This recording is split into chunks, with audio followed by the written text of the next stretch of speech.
এবার শিক্ষার্থীদের কঠিন ও চমৎকার ঘোষণা। ছাত্রলীগ এখন কি করবে?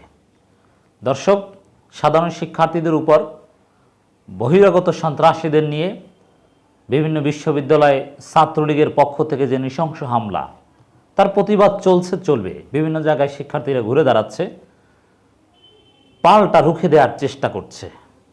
কিন্তু দুইটা বিষয়ে মনে রাখবেন, আমি জেনে শুনে দায়িত্ব নিয়ে বলছি, মনে রাখবেন আন্দোলনকারীরা, ছাত্রলীগ এখন অত্যন্ত দুর্বল। ভয়ে ছাত্রলীগের নেতাদের একটা অংশ বাড়ি পালিয়ে গিয়েছে এবং অনেকেই পদত্যাগ করে আন্দোলনকারীদের সাথে যোগ দিবে বলে সিদ্ধান্ত নিয়েছে। আর যারা হামলায় অংশ নিচ্ছে এরা আসলে বিশ্ববিদ্যালয়ের শিক্ষার্থী, এই সংখ্যাটা খুব কম। বেশিরভাগ হচ্ছে টোকাই, বাহির থেকে টোকাই, মহানগর থেকে বিভিন্ন জায়গা থেকে সন্ত্রাসীদের ভাড়া করে এনেছে ট্রাকে করে। তো ভাড়া করা সন্ত্রাসীরা হামলা চালাচ্ছে হেলমেট পরা। বিশ্ববিদ্যালয়ের শিক্ষার্থী অত্যন্ত কম। তো এই প্রেক্ষিতে শিক্ষার্থীদের যারা সমন্বয়ক বা নেতা চমৎকার একটা ঘোষণা দিয়েছে, কঠিন একটা ঘোষণা দিয়েছে।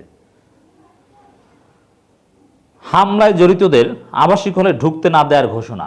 একসময় ছাত্রলীগ হামলা করত, যা ইচ্ছা তা করত এবং হামলা করে হল থেকে তাড়িয়ে দিত। আর এখন এই ঘোষণা দেওয়া সম্ভব হচ্ছে যে ওদেরকে, হামলাকারীদেরকে হলে ঢুকতে দেওয়া হবে না। অতএব ছাত্রলীগ কতটা দুর্বল হয়েছে বুঝতে পেরেছেন? একসময় হলের প্রত্যেকটা ইঞ্চি শতভাগ ছাত্রলীগের নিয়ন্ত্রণে ছিল। আর এখন সাধারণ শিক্ষার্থীরা হলের ভিতরে বসে এই ঘোষণা দিতে পারছে যে হামলাকারীদেরকে হলে ঢুকতে দেওয়া হবে না। এর মানে ছাত্রলীগ অনেক দুর্বল হয়েছে।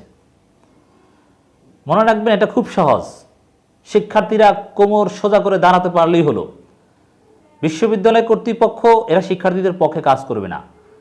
কে অছাত্র বহিরাগত টোকাই ছাত্রলীগের পক্ষ হয়ে লড়তে এসেছে, এদেরকে শিক্ষার্থীদেরকে চিহ্নিত করে উত্তম মাধ্যম দিতে হবে।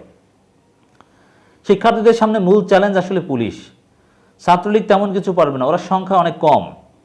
বহিরাগতদের ক্যাম্পাসে আসা নিষিদ্ধ, এটা করা সম্ভব, এটাও হবে। একটু পরিবেশ আরেকটু জটিল হলে দেখবেন যে প্রক্টোরিয়াল বডি যতই আওয়ামী হোক, তারা বহিরাগতদের ক্যাম্পাসে ঢোকার ক্ষেত্রে একটু বিধিনিষেধ আরোপ করবে, অলরেডি করেছে। অতএব বহিরাগতরা যদি ক্যাম্পাসে না ঢুকতে পারে তাহলে ছাত্রলীগ একেবারেই দুর্বল হয়ে গেল। ছাত্রলীগের মূল শক্তি হচ্ছে টোকাইরা, বিরিয়ানি খাওয়ায় গভীর রাতে, আপনারা দেখেছেন না? এজন্যে শিক্ষার্থীদের এই ভূমিকা যথেষ্ট তাৎপর্যপূর্ণ। হামলায় জড়িতদের আবাসিক হলে ঢুকতে না দেওয়ার ঘোষণা।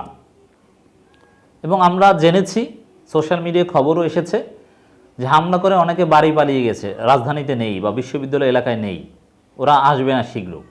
এবং এই জন্য নেতারা ক্ষুব্ধ, বিভিন্ন হোয়াটসঅ্যাপ গ্রুপে মেসেজ দিচ্ছে ছাত্রলীগের নেতারা যে বাড়ি চলে গেছো, তোমার ছাত্রলীগ করা দরকার নেই, বহিষ্কার করবে যারা বাড়ি চলে গেছে ভয়ে, এরকম কথাবার্তা হচ্ছে।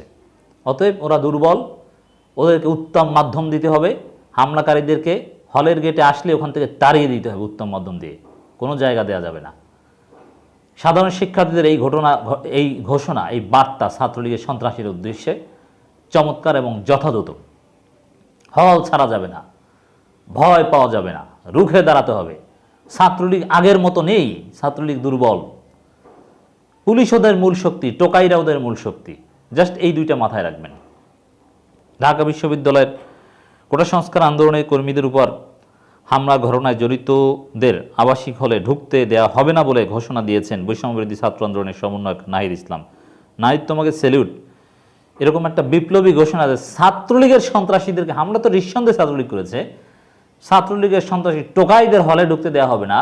গত 15 বছরে এরকম কোনো ঘোষণা দেওয়ার মতো প্রেক্ষাপট, গ্রাউন্ড কেউ তৈরি করতে পারেনি, কেউ দেখাতে পারেনি, যেটা এই নাহিদরা পেরেছে। অতএব গত 15 বছরে যেটা সম্ভব হয়নি যে ঘোষণা দেওয়ার, সেই ঘোষণা এখন সম্ভব হচ্ছে। শুধু ধাওয়াই চলতো 15 বছরে, কিন্তু পাল্টা ধাওয়ার ঘটনা কেউ ঘটাতে পারেনি। ভিপি নুরেরাও পারেনি, ওরা শুধু মার খেয়েছে, মার দিতে পারেনি। কিন্তু মার খেতে খেতেই ওরা সফল হয়েছে। কিন্তু এবার কিন্তু পাল্টা দেওয়ার ঘটনা করছে। পাল্টা ওদেরকে কিছুটা হলেও নিরস্ত্র নিরীহ সাধারণ শিক্ষার্থীরা খালি হাতে হলেও ওদেরকে দু একটা ধাওয়া কিন্তু দিচ্ছে। অতএব ওরা দুর্বল, অতীতের যে কোনো সময়ের চাইতে ছাত্রলীগ, বিশেষ করে গত 15 বছরে, এই ফেসিবাদের 15 বছরে সব ছাত্রলীগ দুর্বলতম অবস্থানে আছে। এটা কাজে লাগাতে হবে।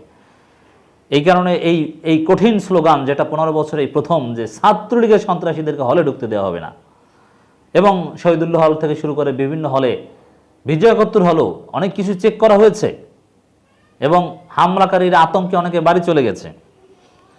ঢাকা বিশ্ববিদ্যালয় ক্যাম্পাসে ছাত্রলীগের সঙ্গে দফায় দফায় সংঘর্ষের ঘটনায় শহীদুল্লাহ আবাসিক হলের সামনে সংবাদ সম্মেলনে এমন নির্দেশনা দেওয়া হয়। এই নির্দেশনা যেন অক্ষরে অক্ষরে পালন করা হয়। প্রত্যেকটা হলের ছাত্রী হল সহ শিক্ষার্থীদেরকে হল গেটে অবস্থান নিতে হবে, যে ছাত্রলীগ হোক সমস্যা নেই, হলে ঢুকুক, কিন্তু হামলাকারী হলের সামনে আসতেই ওদেরকে উত্তম মাধ্যম দিতে হবে, তাড়িয়ে দিতে হবে।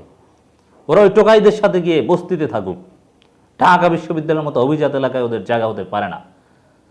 আর প্রক্টোরিয়াল বডি যদি মেরুদণ্ড থাকতো ওদের, ওরা যদি আওয়ামী লীগের পাঁচাটা দালাল না হতো, ছাত্রলীগের গোলাম না হতো, ছাত্রলীগের হুকুমের গোলাম না হতো, তাহলে প্রক্টোরিয়াল বডি সিদ্ধান্ত নিত হামলাকারীদের ঢুকতে দেওয়া হবে না। সমন্বয়ক নাহিদ বলেন, দেশের ইতিহাসে সবচেয়ে লম্বা সময় নিয়ে আমরা শান্তিপূর্ণ আন্দোলন করেছিলাম, তবে আজ আমাদের ভাই ও বোনদের উপর হামলা চালিয়ে রক্তাক্ত করা হয়েছে। এই হামলার সঙ্গে ক্ষমতাসীন ছাত্র সংগঠন যেসব কর্মী ও হলের নেতারা জড়িত, তাদের প্রতিহত করা হবে, তাদের হলে ঢুকতে দেওয়া হবে না। এদের মধ্যে অমর একুশে শহীদুল্লাহ এফএইচ হলের আন্দোলনকারীর অবস্থান নিয়েছে। আমরা আজকে হামলায় জড়িতদের হলে ঢুকতে দেব না। এই কয়েকটা হলে আন্দোলনকারীদের অবস্থান অত্যন্ত শক্তিশালী, কিন্তু সূর্য সেন হল, বিজয় একাত্তর হল, জহুরুল হল, বঙ্গবন্ধু হল, জসিমউদ্দিন হল, মহসিন হল, এই হলগুলোতে সন্ত্রাসীরা অভয়ারণ্য বানানোর চেষ্টা করছে। এদিকে ওই ব্রিফিং থেকে হামলার বিশ্ববিদ্যালয়ের প্রশাসনের গাফিলতি তুলে ধরেন সমন্বয়। এই বিশ্ববিদ্যালয়ের প্রশাসন তো একেবারে ছাত্রলীগের হুকুমের দাস, এরা সাবেক ছাত্রলীগ। তিনি বলেন, বিশ্ববিদ্যালয় প্রশাসন আমাদের উপর হামলায় সুযোগ তৈরি করে দিয়েছে। ট্রাকে করে এসে বহিরাগত এবং টোকাইরা আমাদের উপর হামলা চালিয়েছে, আমাদের ভাই বোন ও বন্ধুদের আহত রক্তাক্ত করেছে, শত শত শিক্ষার্থী আহত হয়েছে। আরও নানান কথাবার্তা বলেছেন। তিনি বলেন, আজ ইতিহাসের অন্যতম মর্মান্তিক দিন। পরিকল্পিতভাবে বহিরাগত অছাত্র এনে আন্দোলনকারীদের উপর হামলা চালানো হয়। মেয়েরা আহত হলো 2 শতাধিক শিক্ষার্থীর, প্রায় 300 জনের কাছাকাছি শিক্ষার্থী আহত হয়েছে। এই নারী নির্যাতনের, ছাত্রলীগ কর্তৃক নারী নির্যাতনের বিচার বাংলার মাটিতে একদিন হবে ইনশাল্লাহ। সব কিছুর ভিডিও ফুটেজ আছে, দেখে দেখে ওদের বিচার করা হবে। দেখেন, আমাদের দেশের তথাকথিত নারীবাদী কিছু সংগঠন, এরাও যে আওয়ামী লীগের পাঁচাটা দালাল, এরা যে ভণ্ড, তার প্রমাণ দেখেছেন তো। নারীদের উপর যেভাবে নৃশংস কায়দায় নির্যাতন করা হয়েছে ছাত্রলীগের সন্ত্রাসীদের পক্ষ থেকে, একেবারে স্পষ্ট ভিডিও ফুটেজ, চেহারাও দেখা যায় কে পেটাচ্ছে। কি বিভৎস দৃশ্য! কই আমাদের নারীবাদীরা কোথায়? তাদের তো কোনো ভূমিকা দেখতে পাচ্ছি না। লজ্জা ওদের জন্য। ওরা কিছু করবে না, ওই সব তথাকথিত নারীবাদীরা কিছু করবে না। সাধারণ জনগণ একদিনের বিচার করবে ইনশাআল্লাহ।